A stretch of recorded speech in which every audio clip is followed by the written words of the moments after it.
Already Chandrababu Naidu 3 సార్లు ముఖ్యమంత్రిగా ఈ రాష్ట్రాన్ని వెళ్ళాడు. కంబైన్ స్టేట్ వెళ్ళారు, సెపరేట్ అయ్యాక వెళ్ళారు. రాష్ట్ర బడ్జెట్ ఎంత ఉంది, రాష్ట్ర అప్పు ఏంటి, రాష్ట్ర ఖజానాలో ఏముంది, మనం చెప్పింది చేయగలమా లేదా అన్న ఆలోచన ఉండాలి కదా.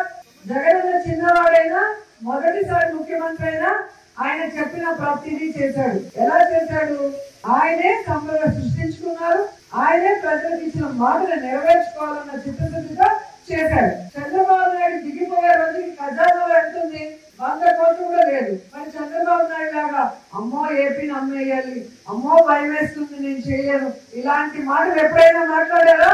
జగన్మోహన్ రెడ్డి ఎప్పుడు మాట్లాడలేదు. ఎందుకంటే మనం ఏం చేయగలమో అదే మేనిఫెస్టోలో పెట్టారు.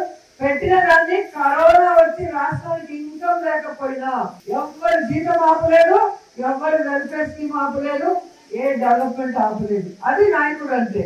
ప్రజల్ని మోసం చేయాలని కంకణం కట్టుకొని మేనిఫెస్టోలో అబద్ధాలు పెట్టి ఈ రోజు పిచ్చి మాటలు మాట్లాడుతూ తప్పించుకోవాలనుకున్న చంద్రబాబు నాయుడు, పవన్ కళ్యాణ్ చీటింగ్ కేసు కింద లోపల పెట్టేంత వరకు వైఎస్ఆర్సీపీ వాళ్ళందరూ కూడా పోరాడాలి.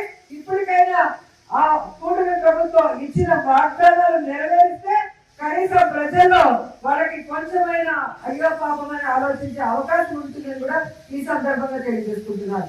ఎందుకంటే జగన్మోహన్ రెడ్డి గారు ఉన్నప్పుడు మహిళలకి వాళ్ళ పేరు మీద ఇళ్ల పట్టాలు ఇచ్చారు. ఇక్కడ ఎన్హెచ్ మీద మీరు చూసారు, ఎంత మంచి చోట మనం ఇవ్వడం జరిగింది. నేను మంత్రి అయిన మొదటి కేబినెట్ లో ఈ నిండులో ఆగిపోయిన ల్యాండ్ అన్ని కూడా ఏ విధంగా జగన్ గారికి చెప్పి కేబినెట్ లో అప్రూవ్ చేసుకొని మనం ఇళ్ల పట్టాలు ఇవ్వడం జరిగింది.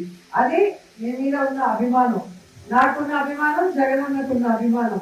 మనం కోరిన వెంటనే పేదవాళ్ళకి మనం ఇల్లు ఇవ్వాలి. ఈ సమస్య అనగానే అది ఎలా పరిష్కరించి జగనన్న చేశారో మీ అందరూ కూడా గమనించాలి. అలాగే ఇదే మండలంలో ఉన్నారు, గతంలో ఉన్న ఎమ్మెల్యేలు కానీ నెక్స్ట్ మన శ్రీశైలం బోర్డు చైర్మన్ ఇక్కడే జడ్పీటీసీగా చేశారు. కానీ ఈ మండలానికి ఏమైనా చేశారో మీరు ఆలోచించండి. నేను అపోజిషన్ ఎమ్మెల్యేగా ఉన్నప్పుడు, రేవతమ్మ సర్పంచ్ గా ఉన్నప్పుడే ఈ ప్రాంతంలో రోడ్లు వేసాం, బస్ షెల్టర్లు కట్టాం, అలాగే ఆర్ఓ ప్లాంట్లు పెట్టాం. ఆ రోజు ఆమె చెక్ పవర్ కూడా కక్ష సాధింపుగా తెలుగుదేశం పార్టీ వాళ్ళు తీసేసిన పోరాడి తెచ్చుకొని ఈ ప్రాంతం కోసం మనం ఎంత డెవలప్ చేసామో మీ అందరూ కూడా చూశారు.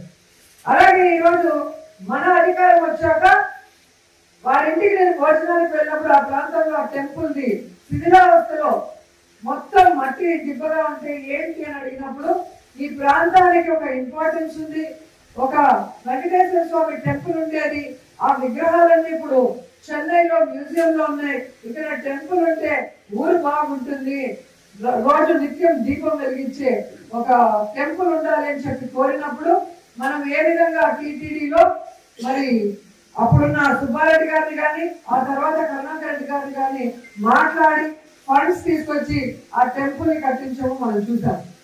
అలాగే మీరు చూస్తే బుగ్గాగ్రహారంలో నింద్ర, విజయపురం, నగిరి రూరల్ కి కలిపి కళ్యాణ మండపాన్ని ఎక్కడో పిచ్చాటూరు లేదా చెన్నై లేదా దూరంగా వెళ్తుంటే మన వాళ్ళకి ఎందుకు ఒక టీటీడీ కళ్యాణ మండపం ఉండకూడదని టీటీడీలో మాట్లాడి నేను చేయగలిగాను.